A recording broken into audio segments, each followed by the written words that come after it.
والسلام على عباده الذين اصطفى اما بعد بزرگوں دوستوں ہم مسلمانوں کو اللہ کی جو نعمتیں حاصل ہیں اس میں دو چیزیں بڑی ہیں۔ تو ہماری پوری زندگی اللہ کی نعمت ہی نعمت ہے، ہر سانس اللہ کی نعمت ہے، جو چیز جس طرح ہمارے پاس ہے سب اللہ کی نعمت ہے۔ اور سب سے بڑی اللہ کی نعمت جو اللہ نے ہم کو دی ہے وہ ایمان کی دولت ہے، چونکہ آخرت اسی سے بننی ہے۔ آخرت بننے کے لیے کوئی دوسری چیز کام آنے والی نہیں، اور اللہ تعالیٰ نے ہم کو آخرت ہی کے لیے پیدا کیا ہے، اپنی عبادت کے لیے۔ ظاہر بات ہے کہ اللہ کی عبادت سے ہی ہماری آخرت بنے گی، تو اللہ نے آخرت کے لیے ہی پیدا کیا۔ سب سے بڑی نعمت تو ایمان ہے۔ جو ایمان سے محروم ہے دنیا میں، وہ کچھ بھی کر گزرے، کچھ بھی کرتا ہو، کتنی اچھی زندگی ہو، صاف ستھری پاکیزہ، لیکن اس کی آخرت بنے، اس کو جنت ملے، یہ نہیں ہو۔ اللہ کی طرف سے یہ طے ہے۔ حتیٰ کہ ایک آدمی دین کی بڑی خدمت کرتا ہے، اسلام کی، مسلمانوں کی بڑی مدد کرتا ہے، لیکن ہے باپ دادا کے دین و مذہب پر، اور خاتمہ بھی اسی پر ہوتا ہے، تو اس نے جو دین کی، اسلام کی، مسلمانوں کی خدمت کی، چاہے اپنے پیسے سے مسجد بنوا دی، چاہے گاؤں میں کھڑے ہو کر مسجد بنوا دی، یہ سب سے آخرت نہیں بنے گی، جنت میں نہیں جائے۔ اللہ کا صاف اعلان ہے، ان اللہ لا یغفر ان یشرک بہ ویغفر ما دون ذلک لمن یشاء۔ اور حضور اکرم صلی اللہ علیہ وسلم نے بار بار فرمایا ہے کہ جس آدمی کی موت شرک اور کفر کے حال میں آئے گی وہ جنت میں نہیں جائے، وہ جہنم میں جائے، جنت اس پر حرام ہے۔ جنت اللہ نے صرف اور صرف ایمان والوں کے لیے رکھی۔ ایمان سے خالی اور محروم لوگ تو جنت کی خوشبو بھی نہیں پائیں گے، جانا تو دور کی بات ہے۔ بہت سے اعمال میں یہ بات حدیثوں میں آئی ہے، جو آدمی فلاں کام کرے گا وہ جنت کی خوشبو نہیں پائے گا، اسے پتہ ہی نہیں چلے گا کہ جنت ہے کیا چیز۔ تو جنت میں جانے کا تو سوال ہی نہیں پیدا ہوتا۔ جنت میں وہی جائے گا جس نے کلمے پر، توحید و رسالت پر ایمان کو قبول کیا ہوگا، وہی جائے گا، دوسرا کوئی نہیں جائے گا۔ تو سب سے بڑی دولت اور نعمت جو اللہ نے ہم کو دے رکھی، ہم مسلمانوں کو، وہ ایمان کی دولت ہے۔ اسی سے بیڑا پار ہوگا، اور اسی سے بیڑا پار ہونے کی شکل اللہ نے بنائی ہے۔ رشتے بھی نہیں دیکھے جائیں گے، قرابتیں بھی نہیں دیکھی جائیں گے۔ نبی کا باپ ہے کہ نبی کا بیٹا ہے، نبی کا چچا ہے کہ نبی کا بھائی ہے، نبی کتنا بڑا ہوتا ہے، اس سے بڑا بعظمت کوئی انسان نہیں ہوتا۔ لیکن وہاں یہ سب نہیں دیکھا جائے گا، وہاں تو یہ دیکھا جائے گا کہ نبی پر ایمان لائے تھے کہ نہیں لائے تھے۔ اگر نبی پر ایمان لا کر دنیا سے رخصت ہوئے تو پھر جنت مل جائے گی، آخرت بن جائے گی۔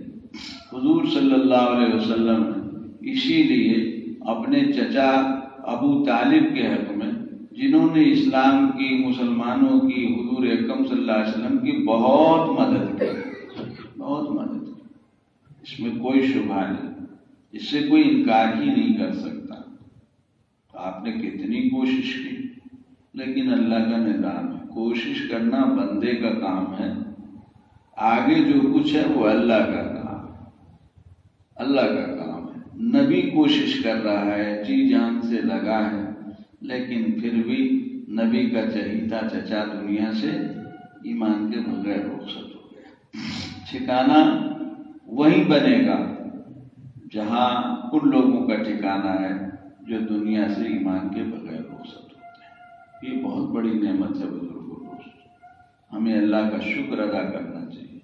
اللہ کی اس نعمت کی ہمیں قدر کرنی چاہیے، اس کا حق ادا کرنا چاہیے۔ اور وہ حق کیا ہے؟ ہر نعمت کا الگ الگ اپنے حساب سے حق ہوتا ہے، اور سب سے بڑا حق جو ہوتا ہے وہ ہے نعمت کا صحیح استعمال۔ نعمت کا صحیح استعمال، وہ نعمت جس لیے رکھی گئی ہے اس نسبت سے نعمت سے فائدہ اٹھانا، یہ سب سے بڑا نعمت کا حق ہے۔ ایمان کا سب سے بڑا فائدہ کیا ہے؟ حق کیا ہے؟ وہ یہی ہے کہ ایمان کے تقاضوں کو پورا کیا جائے، ایمان کے تقاضوں کو پورا کیا جائے۔ ایمان کے واسطے سے ہم کو جو احکام دیے گئے ہیں، اللہ پر ایمان کی وجہ سے، رسول اللہ صلی اللہ علیہ وسلم پر ایمان کی وجہ سے جو احکام ہم کو دیے گئے ہیں، ان احکام کو ہم پورا کریں، یہ اس نعمت کا حق ہے جو اللہ نے محض اپنے فضل و کرم سے ہم کو، ہم جیسے مسلمانوں کو اس طور پر دی ہے کہ ہمارا کوئی پیسہ نہیں خرچ ہوا، ہم کو کوئی قربانی نہیں دینی پڑی۔ مسلمان ماں باپ کے گھر میں، مسلمان ماں باپ کی گود میں، مسلمان خاندان میں پیدا ہو گئے، ایمان کی دولت مل گئی مفت میں، کچھ نہیں، نہ کوئی بھاگ دوڑ کی، نہ قربانی دی، نہ محنت کی، محض اس وجہ سے کہ مسلم گھر کے اندر پیدا ہوئے تو ہم مسلمان کہلائے۔ اتنی بڑی نعمت اتنی آسانی سے مل گئی، حق یہی ہے کہ ہم اس کو محسوس کریں۔ ایمان ہم سے کیا چاہتا ہے، اسلام ہم سے کیا چاہتا ہے، قرآن ہم سے کیا چاہتا ہے، حدیث ہم سے کیا چاہتی ہے، اللہ ہم سے کیا چاہتے ہیں، اللہ کے رسول صلی اللہ علیہ وسلم نے ہم سے کیا چاہا ہے، اس سب کو سامنے رکھ کر زندگی گزارنا، یہ ہے ایمان کے حق کو ادا کرنا۔ ایمان کے بعد اور ایمان کی وجہ سے اللہ نے جو چیزیں عطا کی ہیں ان میں دو چیزیں بہت ہیں، ایک ہے تقدیر پر ایمان اور دوسری چیز ہے دعا۔ یہ دونوں چیزیں جیسے ایمان دنیا کے دوسرے انسانوں کو حاصل نہیں، ایسے یہ دونوں چیزیں حاصل نہیں۔ جب ایمان ہی نہیں ہے تو کہاں سے ہوگا؟ اور بات اہم ہو جاتی ہے کہ آدمی مسلمان ہو، صاحب ایمان ہو، اور اس کے بعد یہ جو دونوں نعمتیں ہیں، ان دونوں نعمتوں پر جس طرح کا ایمان ہونا چاہیے اور ان دونوں نعمتوں سے جس طرح فائدہ اٹھانا چاہیے، آدمی وہ نہ کرے۔ تقدیر پر ایمان، یہ دونوں چیزیں ایسی ہیں بزرگوں دوستو کہ دنیا کے میں آنے والے بڑے سے بڑے، سخت سے سخت حالات اور بڑی سے بڑی مصیبت اور آزمائش میں سب سے بڑا نفع ان دونوں نعمتوں کا کیا ہے؟ ایک تسلی، ایک سکون، ایک راحت جو پیسوں، مال و دولت اور حکومت کی بنیاد پر نہیں ہو سکتی۔ تقدیر کا حاصل کیا ہے؟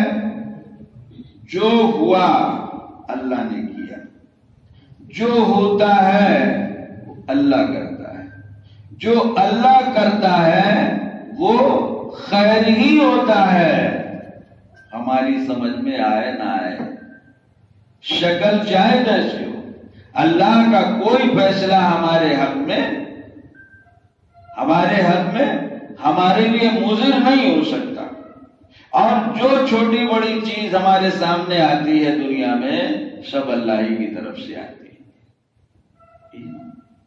وَالْقَدْرِ خَيْرِهِ وَشَرِّهِ مِنَ اللَّهِ تَعَالَى، کچھ نہ کچھ ہم نے پڑھا ہے، ہمارے کان میں پڑھا ہے۔ ایک مومن جب کچھ ماحول ملا ہوتا ہے، جب کچھ سمجھا بوجھا ہوتا ہے، تو اس کا ذہن اسی طرف جاتا ہے، اور ذہن اسی طرف لے جانے کے لیے ہم کو یہ ہدایت کی گئی ہے کہ چھوٹی بڑی ہر پریشانی میں انا للہ و انا الیہ راجعون کہا کرو. چھوٹی بڑی ہر پریشانی انا للہ و انا الیہ راجعون کہا کرو.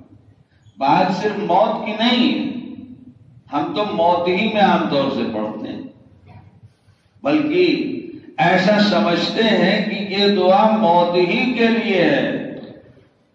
نہیں، موت تو بہت بڑی مصیبت ہے، بہت بڑی مصیبت ہے. کوئی بھی مصیبت ہو، کوئی بھی پریشانی ہو، ہم کو حکم ہے اس پر انا للہ و انا الیہ راجعون پڑھو. حضور اکرم صلی اللہ علیہ وسلم چراغ بجھ جاتا تھا تو انا للہ پڑھتے تھے اور فرماتے تھے کہ اس حال میں بھی انا للہ پڑھنا چاہیے. چلتے چلتے جوتا پھٹ جائے، چپل ٹوٹ جائے، اب جوتا پہن کر چپل پہن کر چلنا مشکل ہو گیا. ایک پریشانی ہوئی، پریشانی ہوتی انا للہ کو، یہاں بھی انا للہ کو.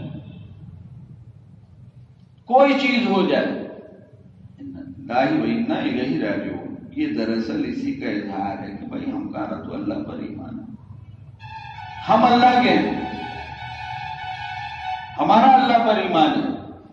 جو ہوا اللہ کی طرف سے، لہذا اور جو اللہ کی طرف سے ہو اس میں شر نہیں، اس میں شر نہیں ہو سکتا، برائی نہیں ہو سکتی. وہ تو ہم سوچتے ہیں کہ یہ تو بہت برا ہوگا اور ہائے کیا ہوگا، لیکن جب ایمان کسی قدر درست ہوتا ہے تو یہ بات ہوتی ہے کہ اللہ کی طرف سے خیر ہی ہے انشاءاللہ، والخیر فیما وقع. اور پھر سمجھ میں آتا ہے بڑے بڑے نقصانات ہوتے ہیں، کیا کیا نہیں ہوتا ہے، حادثات پیش آتے ہیں. تو ایک تو تقدیر پر ایمان بزرگوں جو بڑی اہم چیز ہے، اور ظاہر بات ہے کہ ہمیں اس کو ہمیشہ یاد رکھنا چاہیے، اپنے سامنے رکھنا چاہیے. تقدیر پر ایمان کا حاصل ہی ہے بزرگوں دوستوں.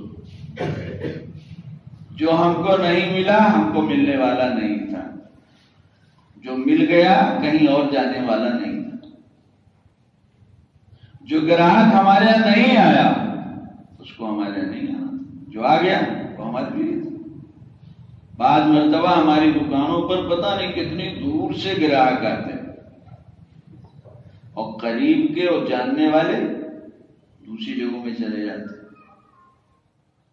قرآن میں بھی ہے، اس میں بھی یاد رکھو اچھی طرح، جو ملنے والا ہے وہ کہیں نہیں جائے گا، اور ساری دنیا ایک ہو جائے تو وہ تم سے اس کو چھین نہیں سکتی، روک نہیں سکتی. اور اللہ جس چیز کے لیے فیصلہ کر لیں کہ نہیں، تو ساری دنیا مل کر تم کو دے نہیں سکتی. دینے والا وہی ہے، دینے والا وہی ہے، لینے والا وہی ہے، فیصلہ کرنے والا وہی ہے. ختم. اب چاہے جتنی بھاری بڑی پریشانی ہو، جب یہ بات دل میں آ جائے گی کہ یہ ہمارے پروردگار کا فیصلہ ہے تو ہمیں تسلی کرنی پڑے گی، اور تسلی ہوتی ہے. دوسری چیز بزرگوں دوستوں، دعا. دعا جس سے ہمارا رشتہ بڑا کمزور ظاہر ہے کہ ایمان سے ہمارا جو تعلق ہے بھول جائے، اور پھر ہم دوسروں سے دعا کرانا پسند کرتے ہیں، اور دوسروں سے دعا کو کہتے ہیں اور خود دعا نہیں کرتے. دماغ میں ایک بات بسا لی، ہم اس لائق کہاں یا ہماری دعا قبول ہو، اور ہماری دعا کہاں قبول ہوگی. آپ دعا کرتے ہیں، آپ بزرگوں دوستوں ایسا نہیں. دعا تو اللہ سب کی قبول کرتے ہیں، حتیٰ کہ جو لوگ باغی ہیں ان کی بھی دعا قبول کر لیتے ہیں اللہ. حالات ہوتے ہیں، موقع میں ہوتے ہیں. اس کا باغی اور نافرمان بھی کوئی دعا کرتا ہے تو اللہ اس کو بھی قبول کر لیتے ہیں. مظلوم کی بد دعا اللہ کے رسول صلی اللہ علیہ وسلم نے فرمایا ہے، اعلان ہے، اللہ مظلوم کی دعا، جس کو ہم لوگ بد دعا کہتے ہیں، چونکہ ظالم کے حق میں وہ جو کہتا ہے بد دعا ہوتی وہ ضرور قبول کرتے ہیں. اس کی قید نہیں ہے کہ مظلوم مسلمان ہو تب دعا قبول کرتے ہیں. کافر ہو، بعض حدیثوں میں موجود بھی ہے یہ بات کہ کافر بھی ہو تب بھی اللہ اس کی دعا قبول کرتے ہیں. چونکہ ان کا مسئلہ تو یہ ہے کہ یہ مجھ سے مانگ رہا ہے، یہ مجھ سے کہہ رہا ہے، اور انہوں نے ہم کو پیدا ہی اس لیے کیا ہے کہ ہم ان سے اپنی سب بات کہیں، ان سے مانگیں، اپنی چھوٹی بڑی بات، اپنی چھوٹی بڑی ضرورت سب ان کے سامنے رکھیں. انہوں نے اسی لیے پیدا کیا ہے اور وہ اس پر خوش ہوتے ہیں. وہ اس پر خوش ہوتے ہیں. بندہ جب ان سے مانگتا ہے تو اس پر خوش ہوتا ہے. خوش ہوتے ہیں کہ یہ بندہ یہ مانتا ہے کہ میں ہی اس کو دے سکتا ہوں. جیسے بعض حدیثوں میں آیا، آدمی جب دعا مانگتا ہے اور دعا میں مثلا بعض دعاؤں میں یہ کہتا ہے انہو لا یغفر الذنوب الا انت. ارے نماز میں ہم یہ دعا پڑھتے ہیں نا بھائی، اللہم انی ظننت نفسی میں ہے کہ نہیں؟ تو کئی حدیثوں میں آیا ہے کہ جب بندہ یہ لفظ کہتا ہے اللہ بہت خوش ہوتا ہے. میرا بندہ یہ مانتا اور جانتا ہے کہ گناہ میں ہی معاف کرتا ہوں، گناہ میں ہی معاف کرتا ہوں. اللہ کو دعا مانگنا بہت پسند ہے، بہت پسند. اور اسی لیے حدیثوں میں آتا ہے کہ دعا بہت بڑی عبادت ہے، بہت بڑی عبادت ہے، بلکہ روح عبادت ہے، اصل عبادت ہے، اصل عبادت. عبادت نماز روزے وغیرہ کی شکل میں اس کا جو مقصد ہے وہ دعا میں جتنا پورا ہوتا ہے وہ کسی چیز میں نہیں پورا ہوتا. چونکہ جب آدمی دعا مانگتا ہے تو نہایت عاجزی سے، انکساری سے، جیسے ہم دیکھتے ہیں بھیک مانگنے والوں کو جو ہمارے سامنے آتے ہیں کیسے مانگتے ہیں، کیسے مانگتے ہیں. بعض تو ایسے ہی مانگتے ہیں، تو جن کا فلسفہ یہ ہوتا ہے دو تو بھلا نہ دو تو بھلا. لیکن بعض کچھ عجیب انداز میں مانگتے ہیں. اس وجہ سے دعا کو بڑی عبادت یا اصل عبادت کہا گیا. اور دعا اللہ کو اتنی پسند ہے کہ ایک حدیث میں آیا ہے کہ جو انسان اللہ سے نہیں مانگتا ہے اللہ اس پر ناراض ہوتا ہے. مانگنے دینے والی ذات دنیا میں اسی کی ہے تو مانگنے والی ذات بھی اسی کی ہے. ارے بھائی جو دے سکتا ہے اسی سے تو مانگا جائے گا. جو خود محتاج ہوگا اس سے کیا مانگو گے، کیا مانگو گے. ہم لوگوں نے کئی قصہ پڑھا ہے، سنا ہے کہ بادشاہ نے کسی سے کہہ دیا کہ اچھا ہمارے پاس آنا ہمارے پاس. اب وہ وہاں پہنچا، اتفاق سے بادشاہ صاحب مسلمان تھے، نماز پڑھ رہے کہ دعا مانگ رہے. اس کو پتا تھا کہ یہ بادشاہ ہے، تو اس نے کہا کہ جب یہ مانگ رہے ہیں تو جس سے یہ مانگ رہے ہیں ہم بھی اسی سے مانگ لیں گے. ہم ان سے کیوں لیں، ہم ان سے کیوں. دینے والا وہی ہے، ہر چیز وہی دیتا ہے جو چاہیے، جو ہماری ضرورت ہے، چھوٹی بڑی، نمک مرچا، اس سے آگے اس سے آگے اس سے آگے، کاروبار، نوکری اور کیا کیا چیزیں. اس کے علاوہ کوئی دینے والا ہے کیا؟ ہمارا جو ایمان ہے الحمدللہ. تو کیا کوئی اور ہے دینے والا؟ کوئی دینے والا نہیں. اولاد وہی دیتا ہے، پیسہ وہی دیتا ہے، صحت وہی دیتا ہے، بیماری وہی دیتا ہے، کاروبار وہی چلاتا ہے، کھیت میں غلہ وہی دیتا ہے، باغ میں پھل وہی دیتا ہے، برسات میں پانی وہی دیتا ہے. دوسرا کوئی نہیں دیتا. تو اسی سے مانگا جائے. دعا یہ ہے بہت بڑی دولت. ہماری سمجھ میں آ جائے، ہمارا مزاج بن جائے تو دعا مانگ کر جو سکون ہم کو ہوتا ہے ہم سوچ نہیں سکتے. ہم سوچ نہیں سکتے. ہاں، ہر چیز کا طریقہ ہے. دعا کی طرح جب مانگی جائے گی تب ہوگا سکون. جیسے یہ بات ہے کہ دعا جب دعا کی طرح مانگی جائے گی، جو اس کے آداب اور طریقے ہیں، تب دعا قبول ہوگی. ہم بڑی آسانی سے کہہ دیتے ہیں اتنے دن سے ہم دعا کر رہے ہیں، کرا رہے ہیں، کچھ نہیں ہو رہا ہے، ہماری سنی نہیں جا رہی. ارے یہ کہنے سے پہلے یہ سوچو کہ کیا، جیسے ہم لوگ نماز پڑھتے ہیں، کوئی شبہ نہیں، جو بھی ہے ٹوٹا پھوٹا اللہ قبول کر لے، آخرت میں بری ذمہ کر دے. لیکن کیا نماز ہماری نماز ہے؟ ہم جب اللہ اکبر کہہ کے کھڑے ہوتے ہیں تو یہ ایسے کرنے اور اللہ اکبر کہنے کا مطلب یہ ہوتا ہے کہ اب ہم نے دنیا کو پیچھے کر کے ہم اللہ کے حضور و دربار میں کھڑے ہو گئے. جب تک نماز پڑھیں گے تب تک دنیا سے کوئی ہمارا واسطہ نہیں ہے. اللہ اکبر. اب سلام پھیرنے تک ہم دنیا سے بے تعلق ہو گئے. کیا ہماری نماز ایسی ہے؟ کیا ہماری نماز ایسی ہے؟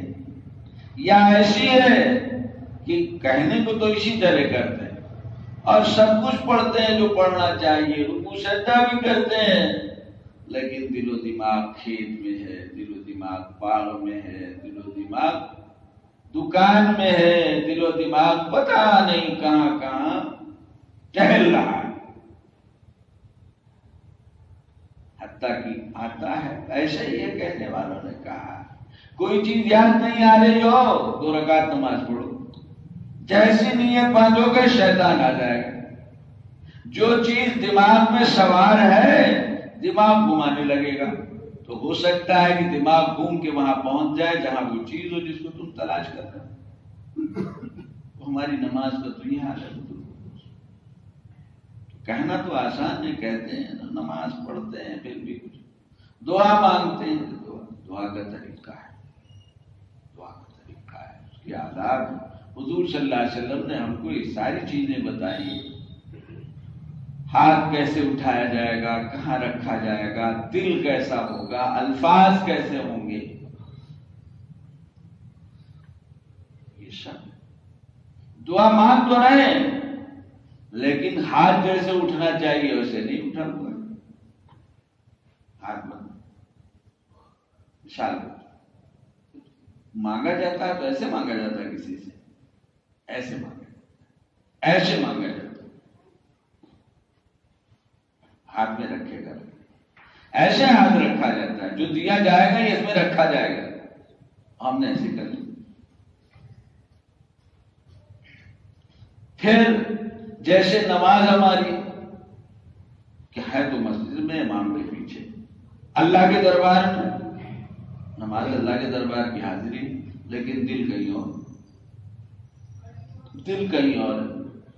دعا ایسے ہی مانگی جا رہی ہے، دل کہیں اور ہے. فرمایا نبی پاک صلی اللہ علیہ وسلم نے غافل آدمی کی دعا اور غافل دل کی دعا اللہ نے قبول کر دے. خالی ہاتھ ہی نہیں اٹھنا چاہیے، دل بھی اس کی طرف متوجہ ہونا چاہیے، تب دعا قبول ہوتی. اور پھر بہت بڑی قید کیا ہے، اعمال بھی ٹھیک ہوں، حالات بھی ٹھیک ہو، کھانا پینا پہننا اوڑھنا بھی ٹھیک ہو، ورنہ چاہے جتنے پریشان حال ہو اللہ نظر عنایت نہیں کرے گا۔ حدیث میں آیا ہے، ایک آدمی ہے سفر میں ہے، کہیں بہت پریشان حال ہے، بدحال ہے، گرد و غبار سب بدن کپڑا ہٹا ہوا ہے، ایسے ہاتھ اٹھا اٹھا کے اللہ سے مانگتا ہے، لیکن اس کا کھانا حرام، اس کا پینا حرام، اس کا کپڑا حرام۔ انا یستجاب لہ، سر سے پیر تک تم حرام میں ڈوبے ہوئے ہو اور پھر سوچتے ہو کہ اللہ تمہاری سن لے۔ حرام سے بھی بچو، اللہ اس کی سنتے ہیں جس سے اللہ کا رشتہ صحیح ہو، اس کے لیے ضروری ہے حرام سے اپنے آپ کو بچاؤ۔ یہ دعا کے آداب ہیں بزرگوں دوستوں، خالی یہ نہیں کہ الفاظ دعا کے ہیں، الفاظ نہیں، دعا کی طرح ہو تو دعا قبول ہوتی ہے۔ اور یہ بھی سمجھنے کی ضرورت ہے، دعا جب دعا کی طرح مانگی جائے بزرگوں دوستوں تو ایک مومن کے دل کو ایک طرح کی تسلی ہوتی ہے۔ کوئی حالت آئی، کوئی پریشانی آئی تو 4-10 منٹ بالکل یکسو ہو کر اللہ کے دربار میں اپنی بات کہہ دیا۔ آنسو آ گئے بہا لیے، کبھی نہیں بھی آتے، ہر ایک کا مزاج الگ الگ ہے، لیکن جو کہنا تھا اس کے سامنے کہہ دیا، رکھ دیا تو ایک قسم کی تسلی اور تشفی ہوتی ہے۔ ایسے ہی ہوتی ہے جیسے کوئی بچہ باہر کسی سے کوئی بات ہو گئی، کچھ ہو گیا، گھر میں آتا ہے بری طرح روتا ہو، ماں باپ میں سے جو مل گیا اس سے لپٹ گیا، اور پھر اپنی بپتا جو اس پہ پڑی تھی، کسی سے لڑائی پٹائی کچھ بھی ہو گیا تھا، وہ کہہ دیا اور پھر چپ ہو گیا۔ ہو گئی تسلی، ابا سے کہتے، اماں سے کہتے، ارے دیکھتے کہ نہیں آپ کے گھر میں بچے ہوں گے، انشاءاللہ ضرور ہوں گے، ہونے چاہیے، یہ سب ہوتا ہے کہ نہیں ہوتا؟ اتنے میں ہی خوش ہو گیا، ہو گئی تسلی۔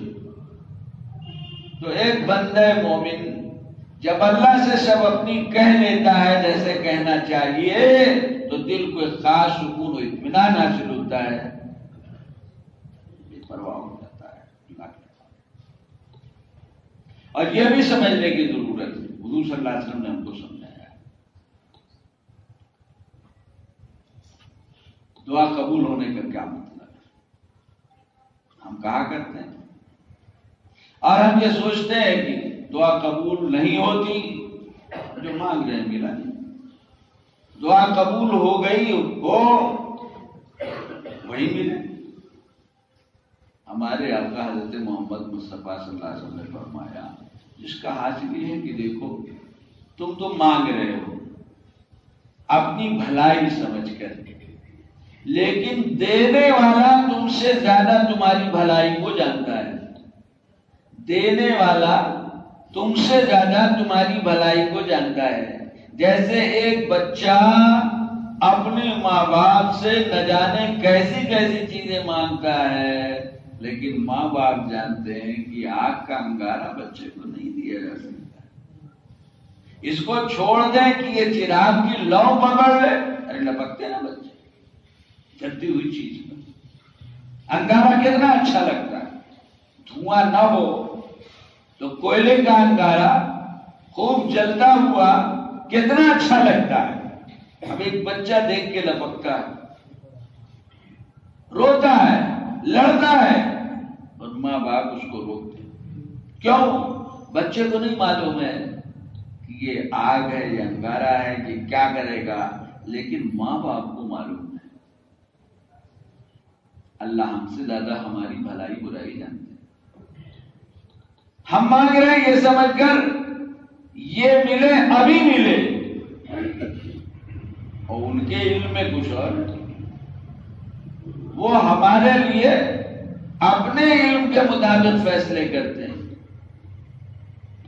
جو بہتر سمجھتے ہیں اور وہی ملتا ہے۔ تو کبھی جو مانگا جاتا ہے وہی ملتا ہے، اسی وقت ملتا ہے جب مانگا جاتا ہے، ہم کہتے ہیں نا کہ ہم نے دعا مانگی تھی، میری دعا قبول ہو گئی، آج اتنے گراہک آ جائیں، آج اتنی بکری ہو جائے، اور واقعی اتنی بکری ہو گئی، میری بہت بڑی ضرورت پوری ہو گئی مثال کے طور پر۔ اور کبھی اللہ وہی دیتے ہیں لیکن اتنے دنوں کی بات دیتے ہیں کہ آدمی بھول جاتا ہے کہ ہم نے ایسی کوئی دعا مانگی، ایسا بھی دعا قبول ہو گئی اس کے بعد۔ اور فرمایا ہمارے آقا حضرت محمد مصطفیٰ صلی اللہ علیہ وسلم نے کبھی ایسا بھی ہوتا ہے اس کے بدلے دوسری کوئی اچھی چیز جو بندے کی ضرورت کی ہوتی ہے وہ دے دی جاتی ہے، بندہ خوش ہو جاتا ہے۔ یہ نہیں اسے پتا ہے کہ دعا کے بدلے میں دعا کی جگہ ملنا، اور کبھی کوئی مصیبت ٹال دی جاتی ہے، اور ایسا بھی ہوتا ہے کہ اللہ دعا کو قبول کر کے آخرت کے لیے جمع کر کے رکھ دیتے ہیں۔ دعا قبول ہو گئی، دعا قبول ہو گئی لیکن رکھ دی گئی، کہاں ملے گی؟ آخرت میں ملے گی۔ حدیث میں آتا ہے، نبی پاک صلی اللہ علیہ وسلم فرماتے ہیں کہ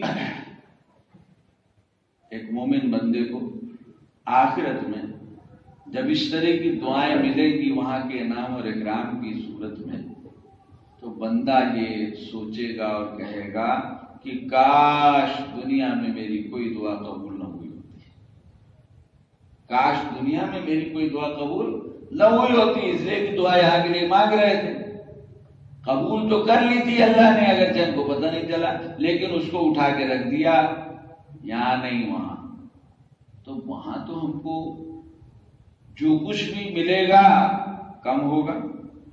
یہ ہمارے آقا حضرت محمد مصطفیٰ صلی اللہ علیہ وسلم۔ اس لیے بزرگوں دوستوں اپنے ایمان کو مضبوط کیجیے، اپنے ایمان کی حفاظت کیجیے، اپنے اعمال کو اخلاق کو صحیح کیجیے، اپنے بچوں کے ایمان کی حفاظت کیجیے، ان کی فکر کیجیے، ان کو مسلمان بنائیے، خالی انسان نہ بنائیے، کھاتا پیتا کماتا انسان ہی نہ بنائیے، ان کو مسلمان بنائیے۔ دنیا سے رخصت ہوتے وقت اپنے بچوں کو مسلمان چھوڑ کر جائیے، اور تقدیر پر اپنے ایمان کو مضبوط کیجیے۔ جب کوئی بات آئے تو دل فوراً اس طرف متوجہ ہو جائے کہ جو ہوا ہے ٹھیک ہی ہوا ہوگا، اللہ کی طرف سے ہے، ہم کو صبر کرنا چاہیے، ہم کو صبر کرنا چاہیے، اور اللہ سے رشتہ مضبوط کیجیے، دعائیں مانگیے، اور دعاؤں کا ایک حصہ ہے بزرگوں دوستوں توبہ و استغفار۔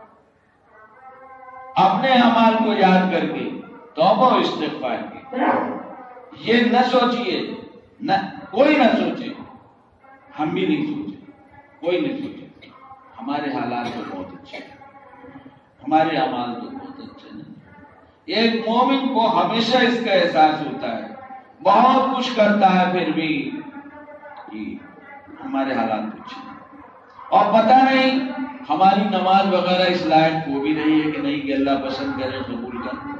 جب یہ بات ہے تو توبہ و استغفار بھی، اللہ کو توبہ بہت پسند، اللہ کو استغفار بہت پسند ہے، بہت پسند۔ بندے کی توبہ پر جو اس سے گناہ ہو گیا ہوتا رہتا ہے، کون بچ پاتا ہے؟ اللہ بہت خوش ہوتے ہیں۔ حدیث پاک میں اس کو مختلف انداز میں بتایا اور سمجھایا گیا ہے، توبہ و استغفار کا انداز بنائیے۔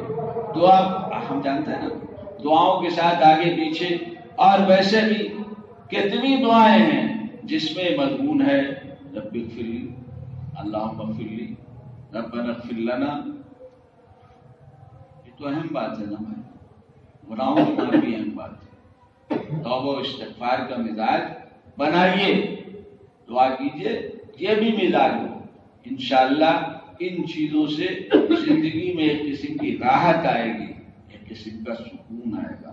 مومن کی زندگی جب ایمانی ہوتی ہے تو اسے خاص قسم کی راحت حاصل ہوتی ہے، ایک سکون حاصل ہوتا ہے۔ ایمان جتنا سچا پکا اچھا ہوگا اتنا ہی ایک مومن کی زندگی میں سکون ہوتا ہے۔ اللہ کا اعلان ہے، قرآن میں وعدہ ہے کہ جو لوگ دین کا کام کرتے ہیں، نیکیاں کرتے ہیں، ہم ان کو اچھی زندگی دے۔ اچھی زندگی کا مطلب دنیا کی زندگی کا سکون ہے، دنیا کی زندگی کی راحت۔ بزرگوں دوستو، یہ سکون اور راحت پیسے سے نہیں ہوتی، کاروبار سے نہیں ہوتی، مال و دولت سے نہیں ہوتی، عہدہ و منصب سے نہیں ہوتی، یہ اللہ کی طرف سے ہوتی ہے۔ ان ساری چیزوں کی ہمیں فکر کرنی چاہیے۔ اللہ تبارک تعالیٰ ہم سب کو سچا پکا مومن بنائے اور جیسا ہم کو بتایا اور سکھایا گیا ہے اس کے مطابق زندگی گزارنے کی توفیق عطا فرمائے۔ وآخر دعوانا الحمدللہ رب العالمین۔ اللہم السلام علی جلالک اللہم صل علی سیدنا مولانا محمد وعلی آل سیدنا مولانا محمد مبارک وسلم۔ ربنا آتنا فی الدنیا حسنہ وفی الآخرۃ حسنہ وقنا عذاب النار۔ اے اللہ ہم سب کے گناہوں کو معاف فرما، ہماری خطاؤں کو معاف فرما، ہم سب کو اپنی طاعت و مرضیات میں مشغول فرما۔ اے اللہ ہم سب کی، ہمارے ایمان کی، جان مال کی، عزت آبرو کی، اہل و عیال کی، کاروبار کی، سب کی حفاظت فرما۔ تمام شرور و فتن سے حفاظت فرما۔ سچا پکا ایمان نصیب فرما، اس کا حق ادا کرنے کی توفیق عطا فرما۔ اپنی بارگاہ سے رجوع اور اپنی بارگاہ میں رونے اور گڑگڑانے کی توفیق عطا فرما۔ اے اللہ ہماری تمام پریشانیوں اور فکروں کو دور فرما، تمام بیماروں کو شفا عطا فرما، تمام مرحومین کی مغفرت فرما۔ ربنا تقبل منا انک انت السمیع العلیم وتب علینا انک انت التواب الرحیم۔ وصلی اللہ تعالی علی خیر خلقہ محمد وعلی آلہ وصحبہ اجمعین برحمتک یا